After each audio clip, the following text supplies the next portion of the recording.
in ministering to these underground churches. So sometimes it plays on my mind na parang nakakakap lang ba ako na I wish I could go to China and meet underground church. When we were in Arizona, I have a friend who is helping the underground church in Beijing. So I even when me sending money, I think I sent $60 or $100. She has a hard time picking up the money, because all eyes on me, and they're scared that they will get caught. But then I'm scared, scared that they will not do anything. Even in the midst, in the presence of danger, these people who has been transformed by the gospel continue to meet.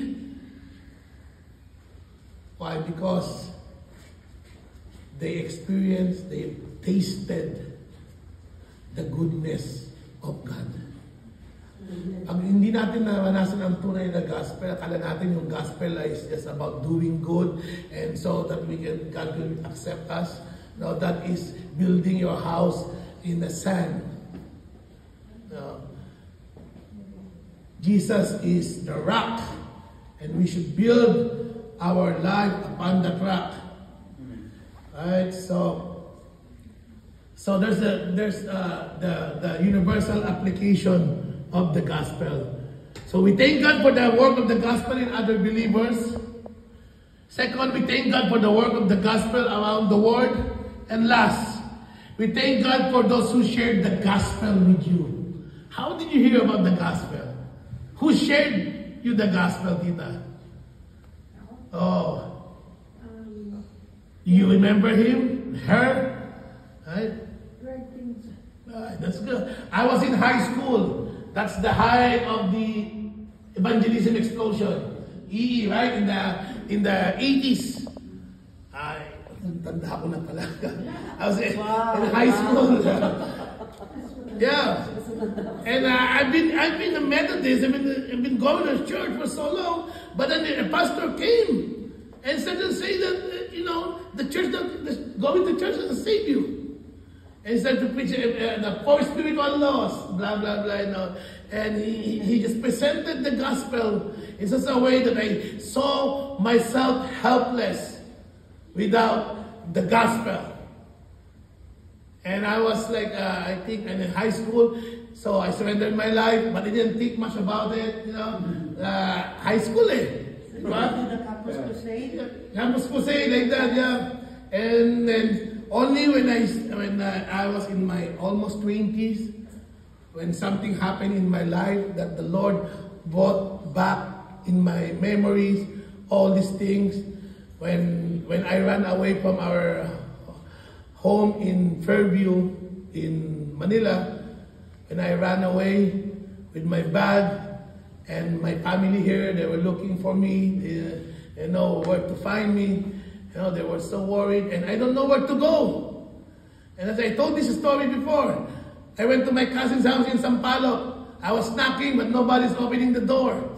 So apparently they went back to the province, but I need a place to spend the night. So I destroyed the lock of the door. Yeah, I went, it's so dark, it was so dark. I tell you, the room was so dark, that was as dark as, what's inside of me. It was so dark, and then, in that moment, I remember the preaching of that pastor about the gospel. And then I was crying, Lord, I remember that, Lord, I want to surrender my life to you. I want to give my life to you, Lord. And I was crying, just crying and begging God. And when I woke up this morning, wow, sarap ng pakiramdam. It's like natanggal yung darkness ba. Nagkaroon ng liwanag. So, yun po nag-umpisa. So, all of us here, maybe you still remember those who shared the gospel with you. Ako, Pastor, wala nag-share sa akin, napanood ko lang sa TV. Ewan ganon. Si Pastor Ding, napanood yun lang sa TV. Pastor Ding was watching, what's that? 700 Club, right? So follow this prayer. So Pastor Ding prayed. And he became believer. So, thank God for those who share the gospel with you. Sabi yun. Everyone learns the gospel from someone. Maybe some of you, this is the first time you've heard the gospel, coming here in the church. Paul reminds the Colossians whom they learned it from. Look, tignan natin sa verse 7. Saan ba narinig ng mga taga-Colossians yan? You learned it from Epaphras. Epaphras, kamag-anak ni Tito Eli. You learned it from Epaphras. Where did you learn the gospel? Sa mga taga-Colossae, si Epaphras kasi taga-Colossae. You learned it from Epaphras, our dear fellow servant, faithful minister of Christ on our behalf. And you also told us of your love in the Spirit. So, sa mga taga-Colossae, si Epaphras. How about you guys? Do you remember who shared the gospel with you? That you need God, that you need God's forgiveness, that you cannot earn your way to heaven, that Jesus is our only true righteousness. Ay, Pastor, hindi pa po ako believer. Gusto ko lang dito kasi masaya. Yeah. But I hope that most of us here truly understand what the gospel really means. So we thank God for those who shared the gospel. I always thank God for that pastor. His name is Pastor Laja. He was a lawyer first, and then he became a pastor, and then he started pastoring a church in our town. I was packed every Sunday, Methodist church. Methodist church used to be, very conservative, very quiet. These pastors, he was used by God mightily, and I thank God for his ministry because through him I got to learn about the gospel. So this is what Paul is saying here. Magpasalamat kayo kasi nakilala nyo ang Diyos to that person. No, sino man nag-share sa inyo ng gospel, pastor man, kaibigan nyo man, di ko alam. Sino nag-share ng gospel? About Pablo? Di ko alam. Tito Eli. But one thing I'm sure, na ang isang tao ay nakakakilala sa Diyos ay may pagbabago sa buhay. May pagbabago sa ating buhay. Ang pagbabago yun ay hindi po natin trabaho, kundi trabaho ng Holy Spirit. Diba nung Thursday sa ating Bible study, sa ating fellowship, ang ganda ng sharing natin. Magkakaiba naman tayo ng background. Si Tito Eli, taga Mindanao, Tita Nene, taga Pluto, si Ann, taga Mars, si Erna, taga saan. We have different backgrounds, and yet, nagkasama-sama tayo. And yet, sabi ng scripture na kindred spirit. Kindred spirit ba nag-meet kayo? Ay, Christian din ako. Sige, mag-chismisan tayo. Alam mo ba sa ganito? The kindred spirit is that maglaman mo, ay, believer din ako sa church. Ay, kumusta naman doon? And then, magpapapay ko sa'yo. Parang mayroon kayong agad connection. I remember Eddie when I was in the parking lot. Remember that Eddie was backing out, I think, and I was walking with a tray of food, and Eddie asked me, what's that for? Is that a birthday or something like that? Oh, we have a church. Can I join? Eddie said, yeah, okay, I'm just gonna go change. So I never thought that she's gonna come back. I didn't bank on it. She's gonna come back. After a few minutes, she came. And then we started talking. Why? Because there's the kindred spirit. And every believer, ang promise ng Diyos, His Spirit doesn't dwell anymore on the temple, but in every believer's heart. That's what makes us kindred. So we're talking to Eddie, like, oh, yeah, Pastor, I'm looking for a church. Welcome here, stay with us. Where's Eddie? Yeah. Kaya tayo si Eddie. Yeah. Right? So Paul calls Epaphras our dear fellow servant. Why? Because Epaphras shared the word. Now, guys, you come to this church. We've been here together for almost 4 years now, and it's my goal as a pastor, it's one of us who understand what the gospel is, so that we know what we share to other people. Amen. We know what to share. We need to share the real gospel. I don't want us going out and we'll say to somebody, hey friend, do you know the Lord? Do you know if you're going to heaven?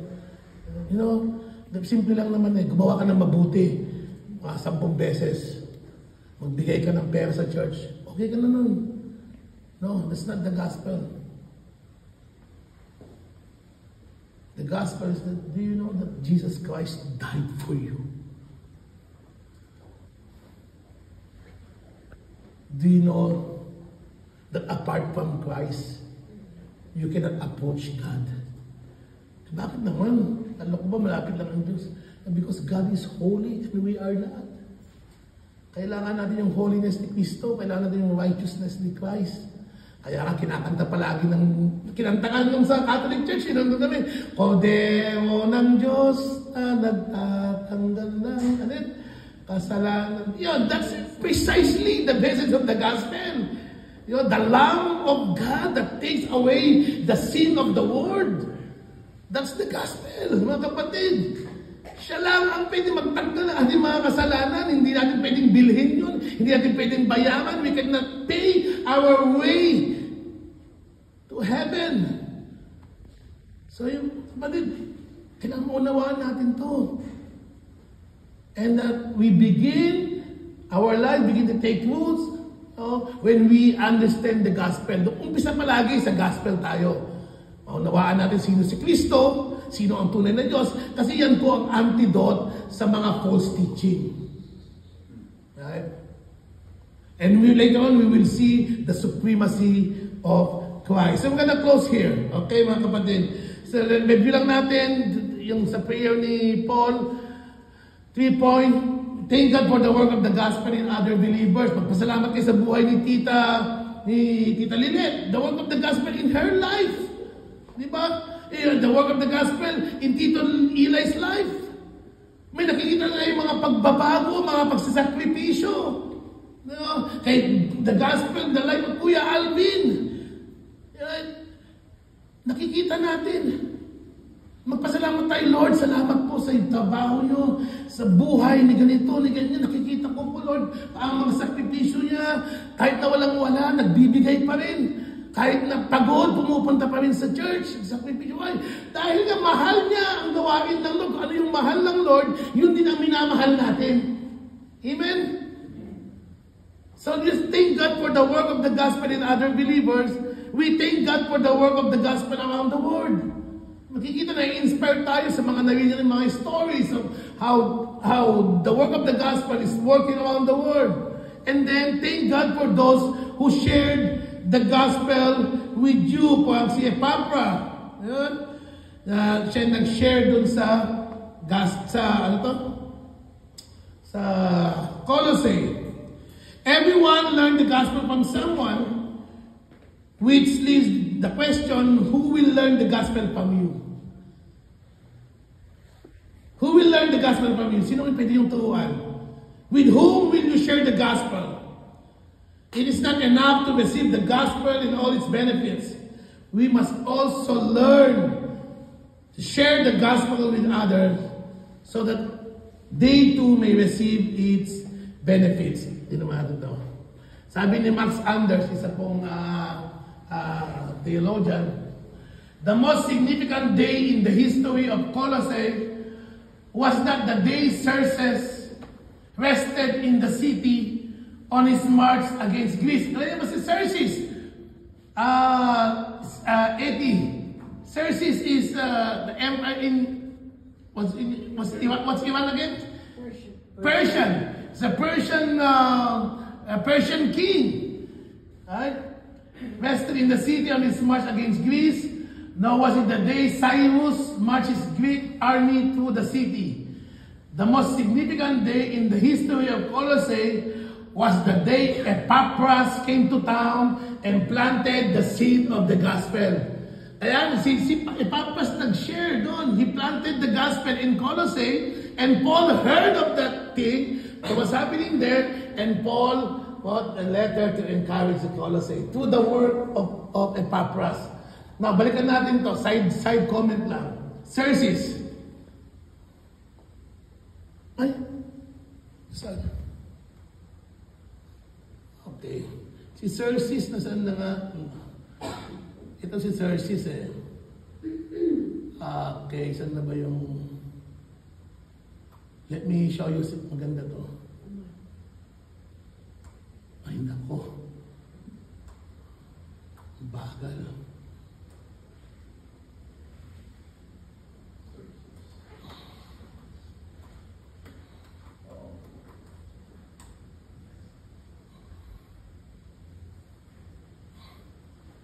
Yeah, have you seen the movie The 300? Yeah. Yes, the Xerxes. Yeah.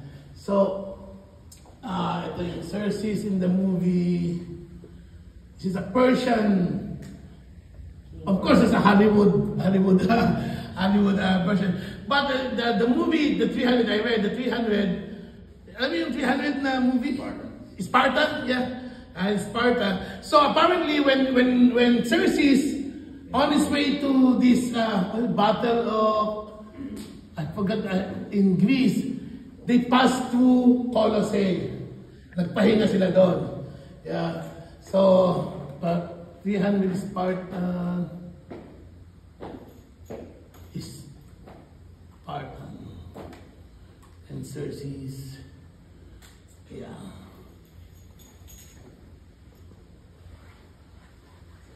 Yan eh. Yan ang base.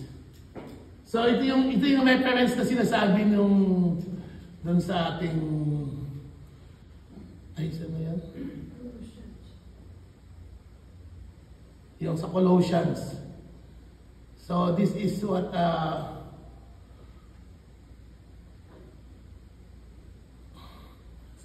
so when Max underwrites the most significant day in the history of Colossae, Xerxes, I was reading the history, when they fought the 300 Spartans, they were defeated 2 times. They're from Persia. Persia at that time was very powerful. So they walk sa mapa natin. Saan ang Sparta? Where was Sparta? Greece? Yeah. Somewhere here in Greece or Rome or Sparta. So where is Persia here? Persia would be here, right? Farther here. So they marched and then Xerxes apparently rested here in Colossae, and they said that's not even as important as the work of Epaphras in planting the seed of the gospel in Colossae. That's what they are saying. You know? Kasi nga po, to the work of Epaphras, yung mga tao sa Colossae nakakilala sa Panginoon. So thank God for the gospel. Thank God for the life-changing, God-honoring, Jesus-exalting gospel of Christ. Paul did, he keeps thanking the Lord. And remember, Paul did it while he was still in prison. Paul wrote this letter, Colossians, when he was in prison, to teach them about living a deeply rooted, Christ-centered life. And we, the Without Borders, will continue to look at this letter. And it's my goal as a pastor to take us deeper into His Word. And mas malalim po ating roots, mas matatag po tayo, and we will experience the work of Christ in our lives to transform us. Amen? Amen. Na tayo po ay mabago ng Panginoon. Patuloy tayong baguhin ng Panginoon. Ayan po yung tawag natin na sanctification. We let the Holy Spirit work in our needs in our lives to transform us.